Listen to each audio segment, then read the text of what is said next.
আসসালামু আলাইকুম। Recipes by আলপনা চ্যানেলে সবাইকে স্বাগতম জানাচ্ছি। আমি আজকে আপনাদেরকে ঝালমুড়িওয়ালা মামারা যেভাবে ঝালমুড়ির মশলা তৈরি করে, সেই মশলা দিয়ে মজা করে ঝালমুড়ি বানিয়ে দেয়, ঠিক সেভাবে ঝালমুড়ির মশলা এবং ঝালমুড়ি তৈরি করে দেখাবো। চলে যাচ্ছি মশলা তৈরি করতে। প্রথমেই ঝালমুড়ির মশলার জন্য গুঁড়া মশলা তৈরি করতে হবে। আমি 1 চা চামচ পরিমাণ আস্ত জিরা নিয়ে নিচ্ছি। এই জিরাটা আমরা যে রেগুলার জিরা খাই সেই জিরাটা। এখন দিচ্ছি একটা দারচিনি আর নিচ্ছি 4টি এলাচ। এবার হালকা আঁচে এই সবগুলোকে ভেজে নিতে হবে। অনবরত নাড়তে হবে, না হলে কিন্তু পুড়ে যাবে। ঠিক 5-6 মিনিট এটাকে ভাজার পর যখন সুন্দর একটা স্মেল বের হবে, তখন এটাকে চুলা থেকে নামিয়ে পাটায় বেটে নিতে পারেন বা ব্লেন্ড করে নিতে পারেন। এবার যে হাঁড়িতে আপনি ঝালমুড়ির মশলা তৈরি করবেন, প্রায় 1/4 কাপের মতো রেগুলার রান্নার তেল নিয়ে নিচ্ছি। এবার দিয়ে দিচ্ছি 1/2 কাপের মতো সরিষার তেল। তেলের পরিমাণটা এই মশলায় একটু বেশি থাকে।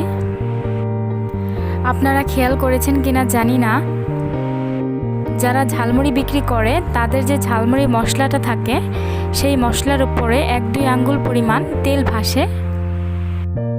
তেলটা বেশি হলে এই মশলাটা অনেক বেশি টেস্টি হয়।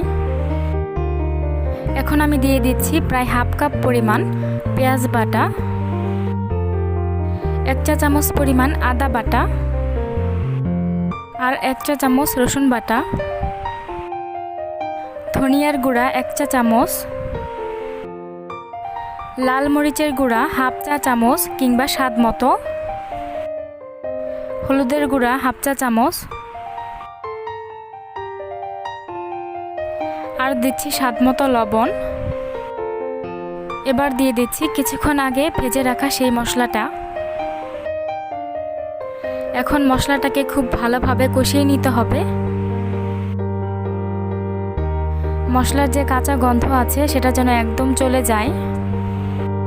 চুলার আঁচটা মিডিয়ামে রেখে একটু সময় নিয়ে কষাতে হবে। আর কিছুক্ষণ পরপর নেড়ে দিতে হবে যেন নিচে পুড়ে না যায়। মশলাটা হয়ে গেছে। আমি প্রায় 10 থেকে 12 মিনিট এটাকে কষিয়ে নিয়েছি। আপনারা চাইলে এই মশলাটাকে সংরক্ষণ করেও রাখতে পারেন। এখন আমি এটাকে চুলা থেকে নামিয়ে নিচ্ছি। এখন আমি সেই মশলা দিয়ে ঝালমুড়ি তৈরি করে দেখাবো।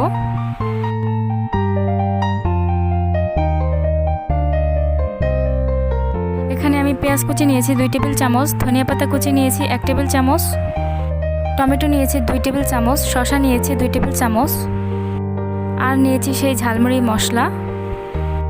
এছাড়া নিয়েছি ছোলা বুট। আমি এটাকে সারা রাত ভিজিয়ে সিদ্ধ করে নিয়েছি। আর এখানে মুড়ি আর চানাচুর মিলিয়ে আমি এখানে 1 কাপ নিয়েছি। আর নিয়েছি 1 ফালি লেবু আর স্বাদ মতো কাঁচামরিচ কুচি। এবার আমি আপনাদেরকে দেখিয়ে দিচ্ছি কিভাবে আমি ঝালমুড়িটা মাখাবো। আমি এখানে একটা ঢাকনাযুক্ত বাটি নিয়েছি, যেটার মধ্যে ঝালমুড়িটা একটু ঝাঁকিয়ে ঝাঁকিয়ে মাখানো যায়, সেই রকম একটা বাটি নিয়ে নেবেন। এবার আমি এখানে মুড়ি আর চানাচুর বাদে সব উপকরণগুলো এই বাটির মধ্যে নিয়ে নেব।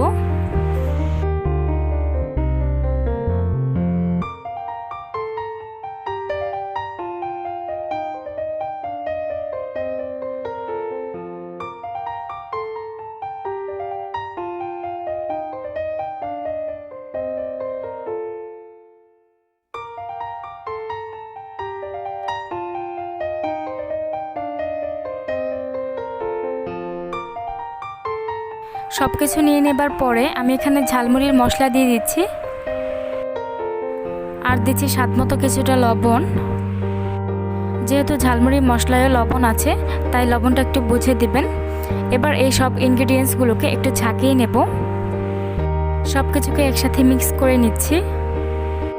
আপনারা কিন্তু চাইলে হাত দিয়েও এটা মাখিয়ে নিতে পারেন।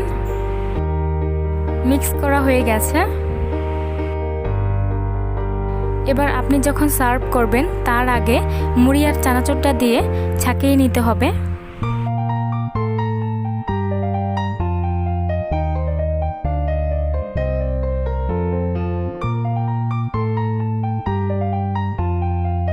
আমি মুড়ি আর চানাচুরটা দিয়ে এবার আমি আবারও ঝাঁকিয়ে নেব।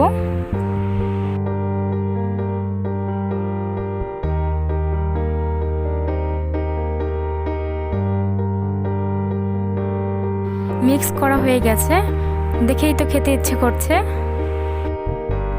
এবার আমি এরকম একটা ক্যালেন্ডার কেটে একটা ঠুঙার মতো বানিয়ে নিয়েছি। এবার এর মধ্যে নিয়ে আমি ঝালমুড়িটাকে সার্ভ করব। দেখে নিলেন কিভাবে তৈরি করতে হয় সেই বিখ্যাত মশলা এবং ঝালমুড়ি। এই ঝালমুড়িটা আপনারা ঘরে থাকা অল্প কিছু উপকরণ দিয়েই ঝটপট বানিয়ে নিতে পারেন। আমার আজকের ভিডিওটি ভালো লেগে থাকলে এখনও যারা আমার চ্যানেলটি সাবস্ক্রাইব করেননি তারা সাবস্ক্রাইব করে ফেলুন। আজকের মতো এখানে বিদায় নিচ্ছি। আল্লাহ হাফেজ।